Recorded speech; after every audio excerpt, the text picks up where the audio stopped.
discern that I have gum in my mouth or not. For those of you who've requested it, I hope it comes through. It's kind of weird because I grew up with a mom who constantly told me not to smack my gum, and so now it's like a a force of habit not to, and now, it almost feels like you're being encouraged to. So, for those of you who requested that, hope you're able to pick that up. For those of you who this is your first video watching, I promise to always do my best to be interactive with you all. I appreciate you being here. And if you like this video and you want to see more like it, if you like this video, it allows other people to see it. It promotes it to see other people to see it. And then subscribing is a great way to make sure that you catch all the videos that I make, and it allows me to keep making videos for people like you. So, I always like to put that little plug at the beginning. This channel and this content will continue to evolve in large part because of the people who watch it. So thank you for those who do watch and who interact and who make requests for more. So that being said, let's go ahead and get back into the abdominal wall. I guess just a warning.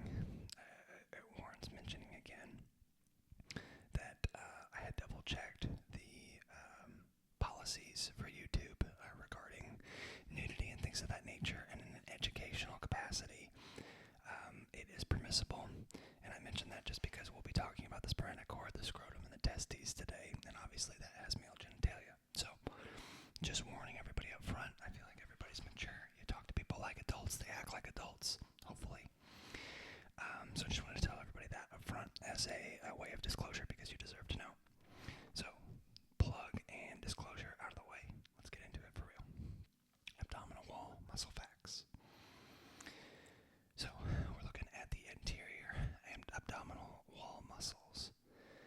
And then we also are going to get into the anterior lateral abdominal wall muscles. And both of these are going to be in anterior view. So, here along the midline, we've got the linea alba. Or the linea alba is the midline, excuse me.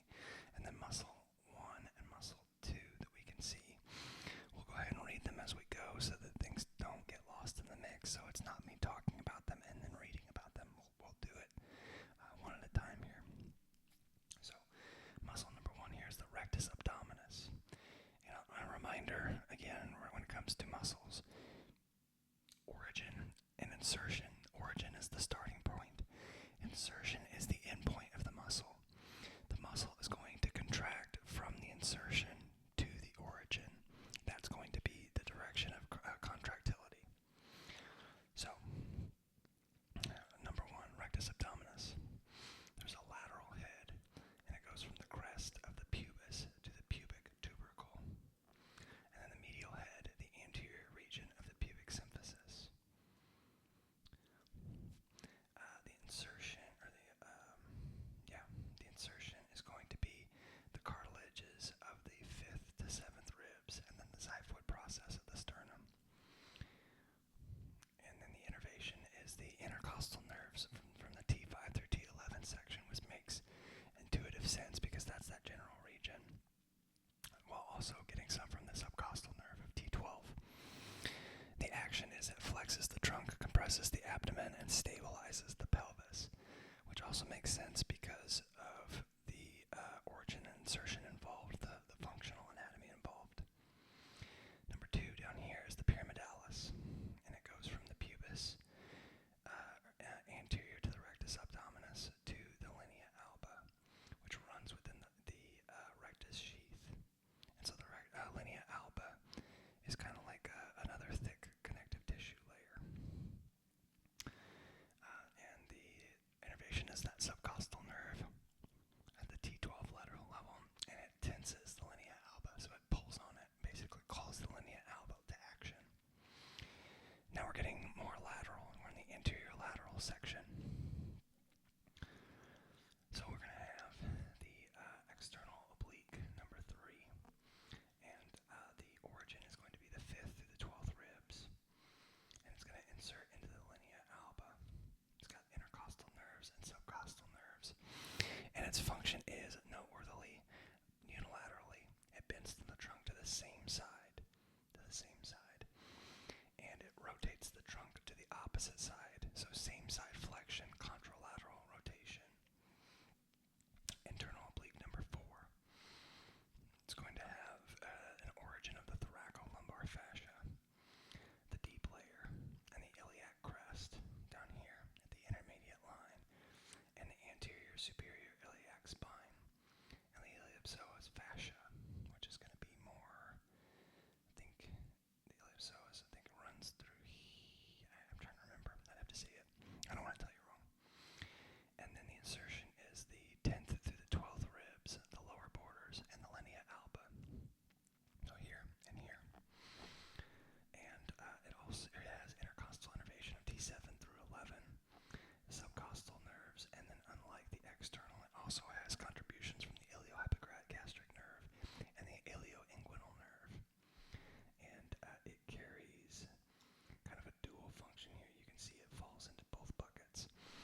muscles. So we're still carrying an anterior view.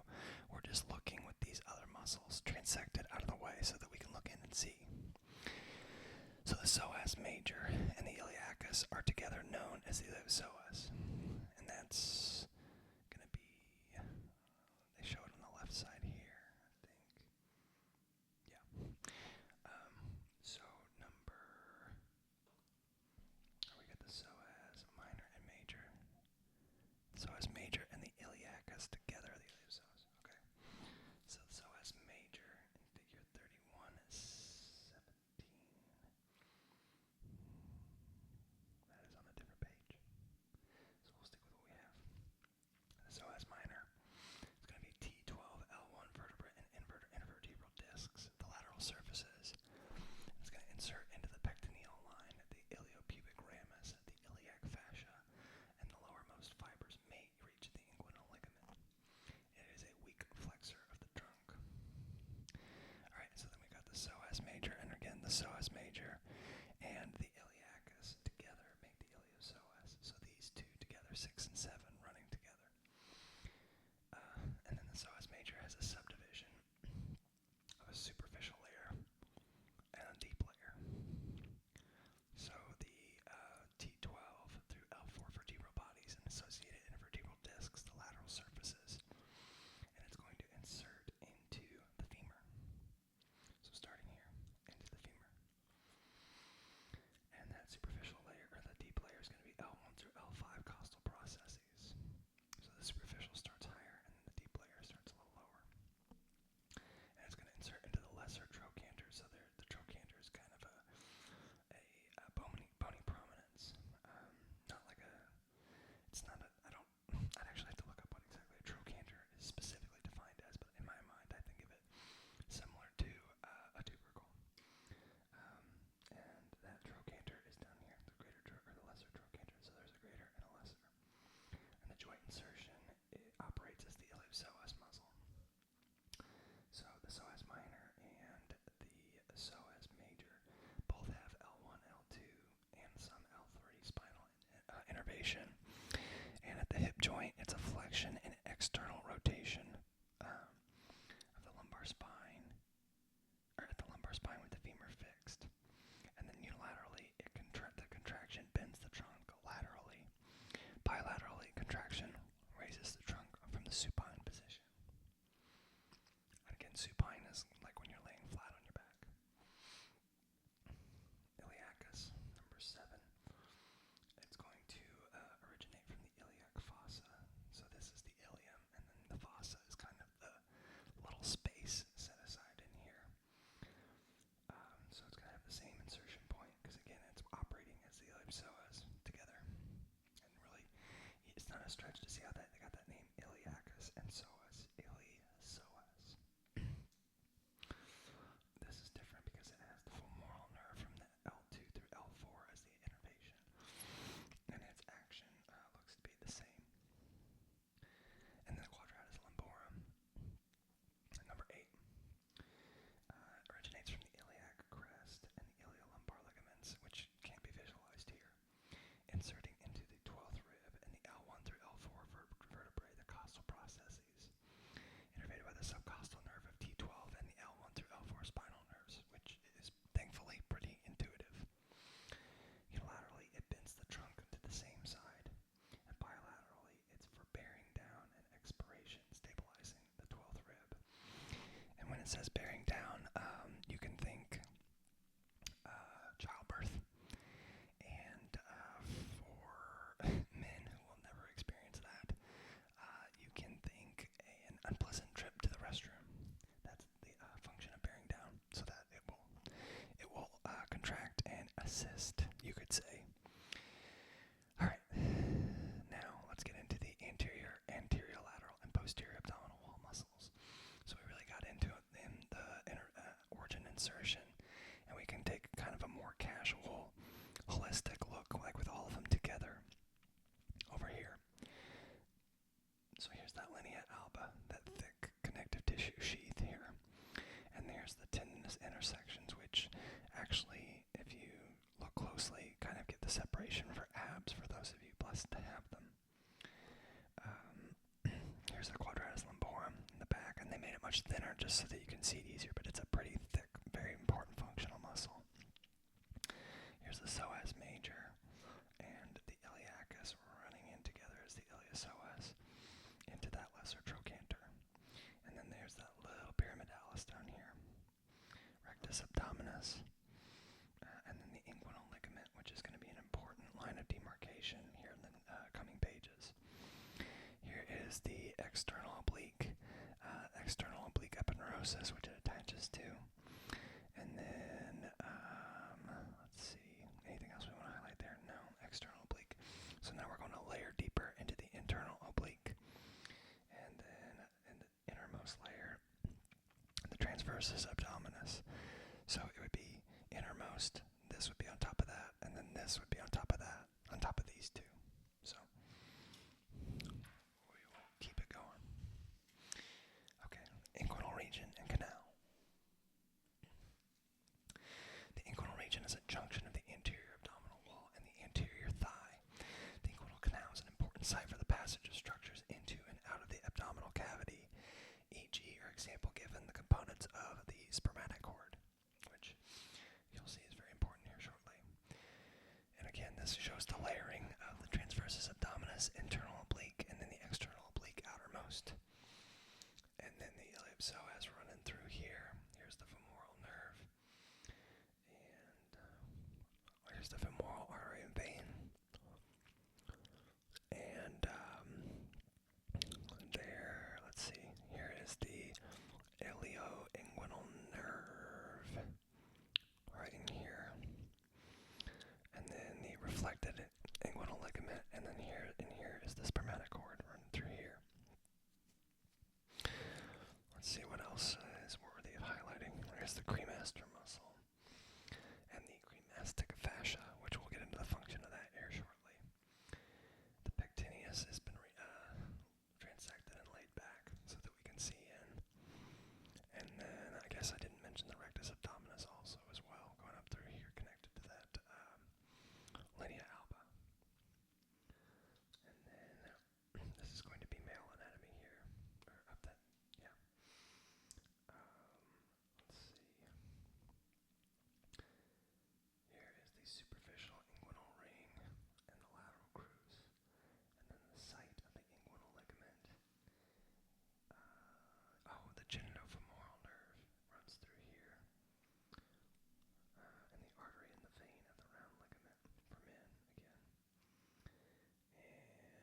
And let's see the external oblique aponeurosis, so you can see how close some of this musculature is running to there.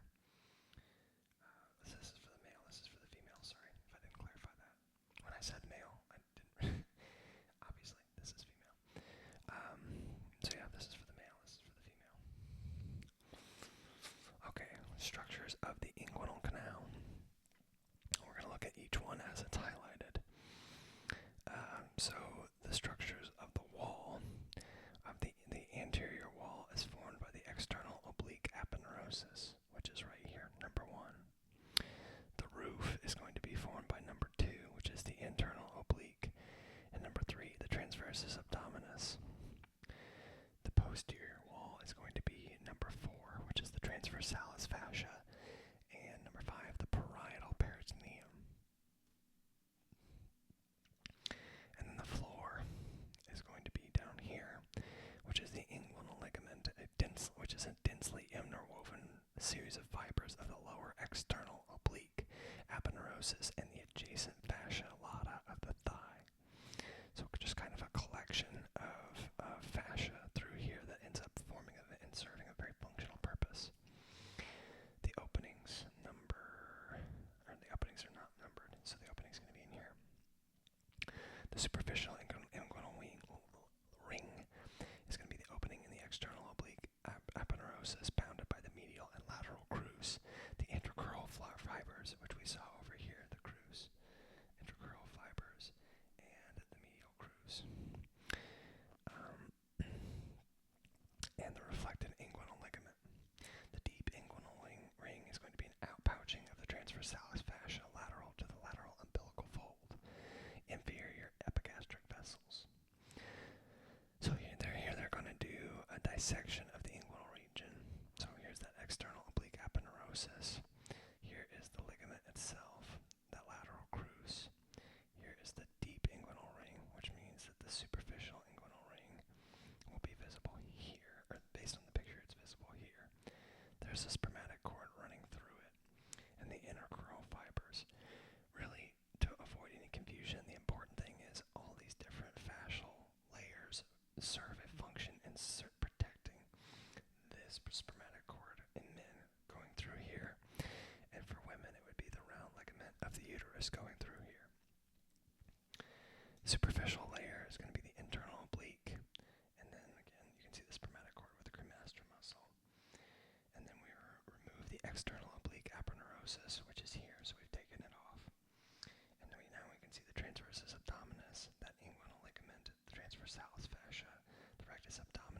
seeing musculature that also surrounds and protects it. And then the spermatic cord with the internal spermatic fascia. So, based on these diagrams here, the cremaster is going to go around that fascia, it looks like. Figure 13.3, the opening of the inguinal canal itself.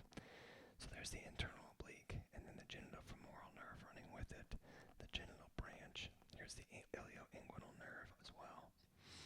There's the aponeurosis, and then here's the iliohypogastric nerve, anterior cutaneous branch. So that's going to be more sensation than anything.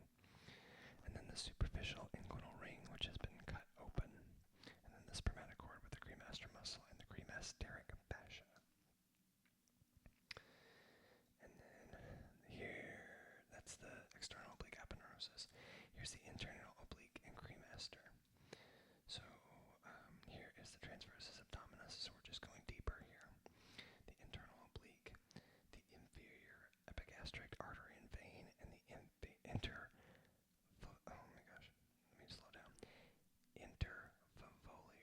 ligament, Hasselbalch's triangle. And again, if you've watched any of these anatomy videos, you too can have a triangle named after you in anatomy if you can find it, because anatomy loves a good triangle. The reflected inguinal ligament, the spermatic cord, and the internal spermatic fascia, and then the femoral artery and vein, which are incredibly important structures. I mean, if that gets nicked or hit in a surgical operation, you have a real problem on your hands. Moving on. Let me double check here. Yeah, okay. Spermatic cord, the scrotum, and the testes. The covering of the scrotum, testes, and spermatic cord are continuations of muscular and fascial layers of the interior abdominal wall, as are those of the inguinal canal, which is, I think, very interesting, but also, correct that they lumped it in with the abdomen, because these continuations of abdominal structures are what form these things that we'll be reviewing. So we've got an anterior view, and what's been removed is the skin over the scrotum and the spermatic cord, and so that's just to kind of give us a better view. So there's that cremasteric fascia and cremaster muscle. So where we were looking before was probably about right here, and so now we're getting to see the continuation of the structures going down. And then again, that femoral artery and vein. So we saw it running through here. So now it's going a little bit further down, and we can see that the picture is continued here. So we're clearly just a little bit further down. There's actually the testicular artery in here, and then we should have some. The testicular plexus of veins here. The ductus deferens here. External spermatic fascia. The processus vaginalis, which has been removed out of the way. The tunica dartos, the scrotum, and the epididymis, and the tunica vaginalis, which has a parietal and a visceral layer here. Basically, kind of a subcomponent of the scrotum. Oh, and then the pamphiflorum plexus, the testicular veins. So we've got venous plexus and a venous plexus, because there's obviously a fair amount of blood going around in this section here, both for the creation of sperm, but also for the function of the penis. Spermatic cord contents. So we have taken this, we have cut it in half, and now we are looking at a cross section here. That's what we're looking at. So we've got the artery and the vein of the ductus deferens, the obliterated processus vaginalis, that testicular plexus, which we referenced, the ductus deferens, the genitofemoral nerve, genital branch, which we could see running earlier, fibrous stroma. You could think of that as basically interstitial space, kind of. And then the pamphiflorum plexus of the testicular veins, external spermatic fascia, cremasteric fascia, internal spermatic fascia. And now we're at the testes and the epididymis. Okay, so we've got, again, the fascia, superficial and external, cremasteric, And then along with the cremaster muscle, there's the venous plexus, the pamphiflorum plexus, tunica tardos, and then the epididymis, the body of the epididymis, and the testes with the tunica vaginalis, the visceral layer, and the scrotum. Let's see. The surface anatomy of the testes itself has the epididymal head, the epididymis body, the ductus deferens, and the epididymis tail. Let's see. So here's the surface anatomy, and now we have a sagittal section or a cross section of the testi, the epididymis again, the vasculature, but then for the testi itself, the tunica albuginea, the septum in between, the rete testis, and mediastinum testes, and then lobules, and then all of these are functioning together in the production of sperm. The covering of the testes. Let's get into the different layers here. So this was a sagittal cross section looking at it from the side. Here's a cross section looking at it from the front. Transverse section through the testes. Superior view. Actually, I'm sorry. So we're looking at it from the top. Forgive me. Top down. Here is a scrotal septum between the two testes. There's the epididymal head, the testicular artery, the ductus deferens, the venous plexus. But let's get into the specifics of the separating layers here. So layer 1 is the scrotal skin derived from abdominal skin. Layer 2, the tunica tardos, what is from tardos fascia and muscle, the external spermatic fascia. And then layer 3, external oblique fascia, the cremaster muscle and or cremasteric fascia of the internal oblique, the internal spermatic fascia, transversalis fascia, the tunica vaginalis, the parietal layer is 6A, and then 6B is the visceral layer comprising from the peritoneum, and it says the transversus abdominis has no contribution to the spermatic cord or the covering of the testes. So, okay, that makes sense. Alright, and then we're going to talk about the interior abdominal wall and inguinal hernias. So there are instances where hernias take place close to or within the groin. I mean, we commonly or laymanly refer to it as the groin, but you can see all these muscular layers. So if any of the musculature slips out of place or slips into a place that it's not supposed to, this is a common site for hernias to take place. So let's talk about the relationships here, and then we'll get into the clinical boxes talking about them. So it says the rectus sheath is covered by a fusion of the aponeuroses of the transversus abdominis and the abdominal oblique muscles. The inferior edge of the posterior layer of the rectus sheath is called the arcuate line. So let's orient ourselves. We've got the diaphragm up here, and so we've got all the organ structures removed so that we can just look at the musculature and the ligaments in the area. So parietal peritoneum and the falciform ligament of the liver actually is right here, so we know that the liver is going to be in this area, the round ligament of the liver. So let's see the plane of section in B. Oh, okay. So it's taking a cross section here and telling us what we're looking at in this one, so we'll get to that. The rectus sheath, there's that arcuate line I was just talking about. Arcuate line. Let's see. Deep circumflex iliac artery and vein, which we've not talked about that. Here's the cross section for C, which we'll get to in a moment. The ductus deferens, the external iliac artery and vein. The obturator branch of the inferior epigastric artery. And then the obturator nerve artery and vein. Medial inguinal fossa, Hasselbalch's triangle again. Supravesical fossa. There's the bladder and the prostate, which, again, if we look here, that should show the relationship of why prostate cancer or an enlarged prostate is so problematic for men. One of the common complaints is the inability to void or urinate. And you can see based on this picture pretty clearly why that urine has to pass through the prostate. Okay,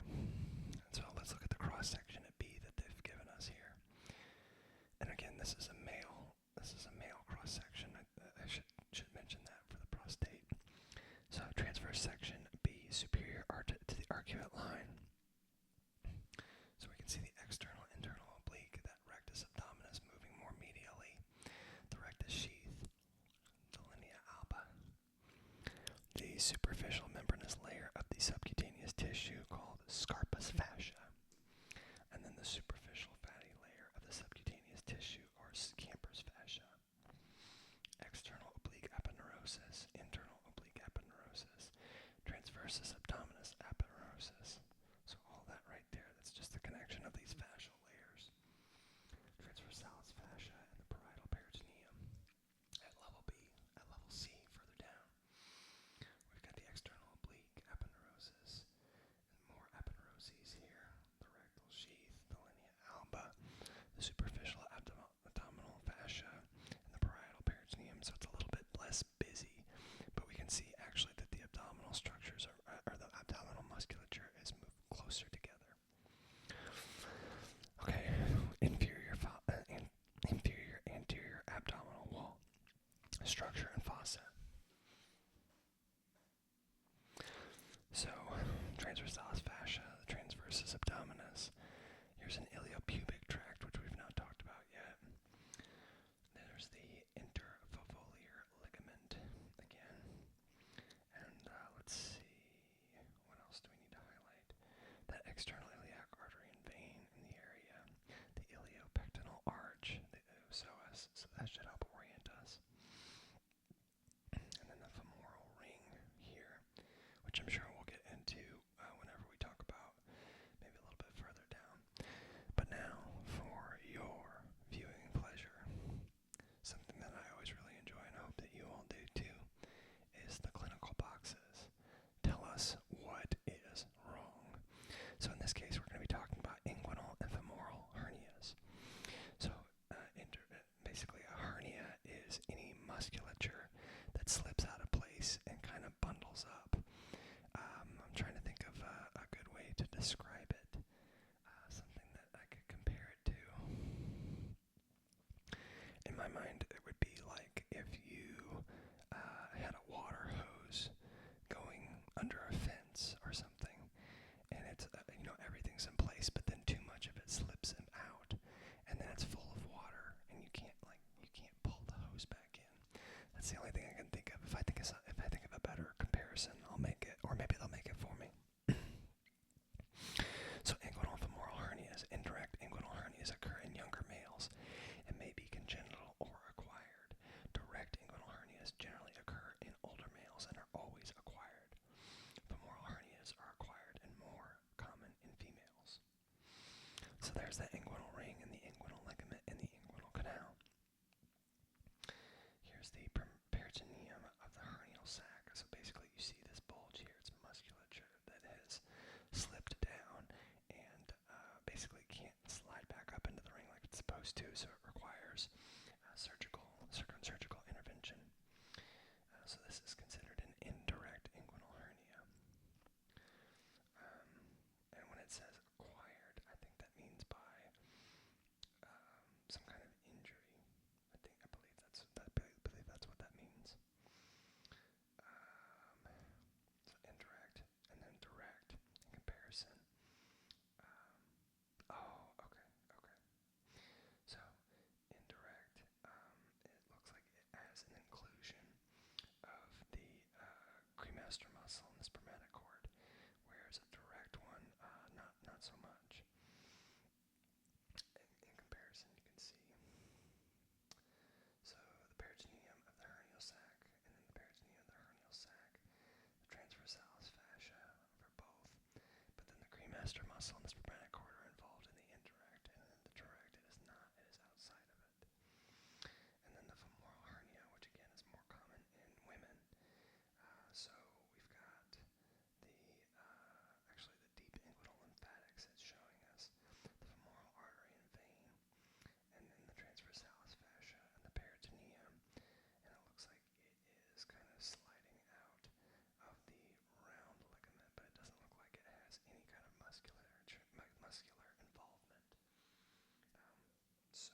masseter muscle and the spermatocord and everything going through here, so it's going to be a wider canal in comparison, which means more room for error. And I think that is where, we're going to stop for today. We'll pick up next time in the divisions of the abdominal pelvic cavity. So we'll have some subdivisions that we'll talk about, and the relationships between those organs. And we'll get into some of the omentum and things that you maybe have never heard of before if you're not an anatomy, somebody that's studied anatomy previously. So I hope that these are videos that continue to be educational and relaxing, and an opportunity to just de-stress and learn at the same time. Maybe take your mind off some problems. Maybe help you sleep a little bit. Who knows? That's what I aspire for, at least. As always, feel free to provide any commentary if there's something you'd like to see more of, something